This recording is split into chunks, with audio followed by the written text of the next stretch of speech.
11.4, two-way tables and probability. Objective, you will use two-way frequency tables to find probabilities. A two-way table is a frequency table that displays data collected from one source that belongs to two different categories. That way, we can call it two-way. The entries that we put in here, each one of these entries that we put in here is called a joint frequency. And when we sum up the rows and the columns, that's called marginal frequencies. Let's go ahead and do a problem. In this problem, we have 106 juniors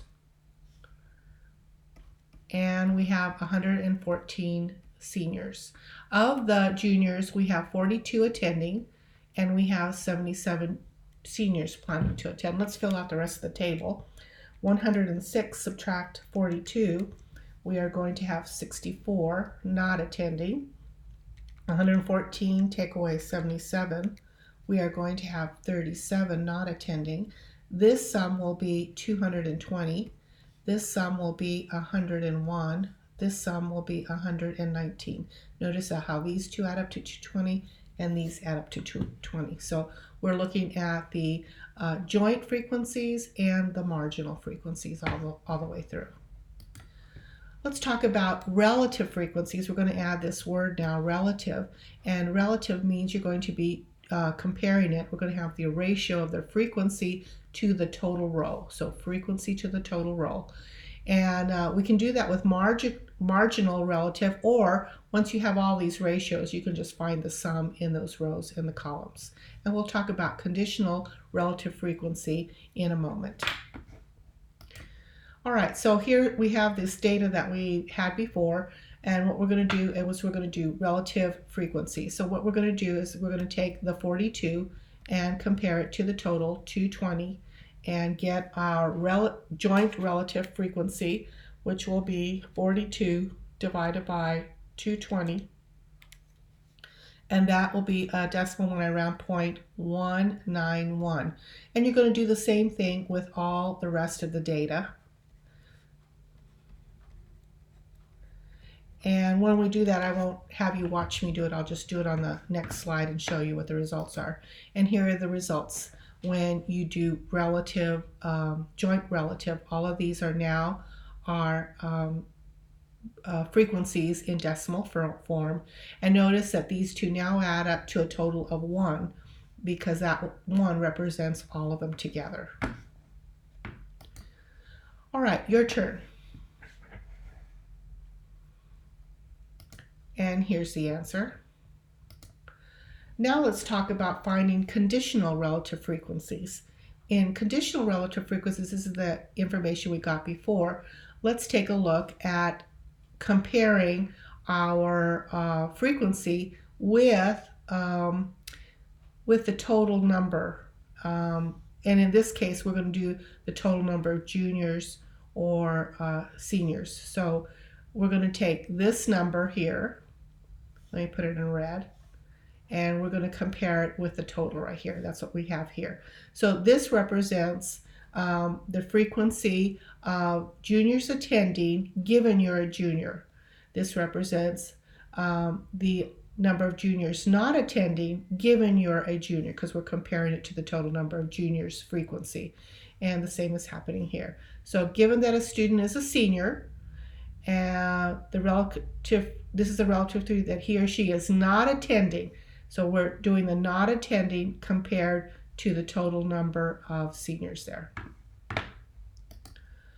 All right, let's take a look at this problem. We're going to find conditional probabilities.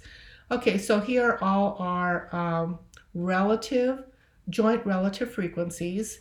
And what I did is I added them all up to get my marginal relative frequency here, and you know when we add them all up, I am going to get 1 here as my sum here altogether. So the first question is, what is the probability that a randomly selected customer who is located in Glendale will recommend the provider? So we're wanting to find the probability of a yes given that they're in Glendale. So we want the probability of yes in Glendale divided by the probability they're in Glendale. So yes in Glendale is right here, 0.29, and the probability of being in Glendale and that's right over here. The Glendale right here is going to be 0.34, and then we go ahead and use our calculator to find that. Now, to find the probability a random selected customer will not recommend the provider is a probability of no in Long Beach given Long Beach. No in Long Beach is right here, 0.04. Given in Long Beach, so here's the total, 0.36, and I'll let you finish that to get that probability.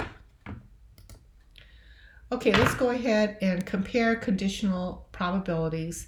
A jogger wants to burn a certain number of calories. He maps the 3 possible jogging routes. Before each workout, he randomly selects a route and then determines the number of calories he burns. The table shows his findings. Which route should he use? So let's go ahead, and what we're going to do is there's 50 trials right here, and we're going to take the number 11 and we're going to divide it by 50 to figure out his joint relative frequencies. And we're going to do this with each number. So that's 6 out of 50. And then the total here is 17 out of 50, and so on. So we're going to fill out this whole thing here. And so it's all been figured out, and it has been all the totals have been done here. And so now we can do the probability of route A, he reaches the goal. So here's route A, he reaches his goal. That's 0.22 divided by, and given route A, so this is his total, 0.34. And when we do that, that answer is going to be let's go ahead, let's see, 0.22 divided by 0.34. So I'm getting 0.647.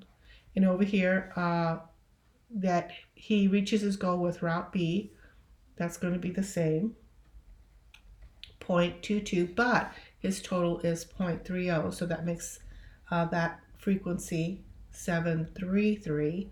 And we're going to do route C, reaches goal, 0.24, out of the total for reaching C, which is 0.36, and that's 0.667.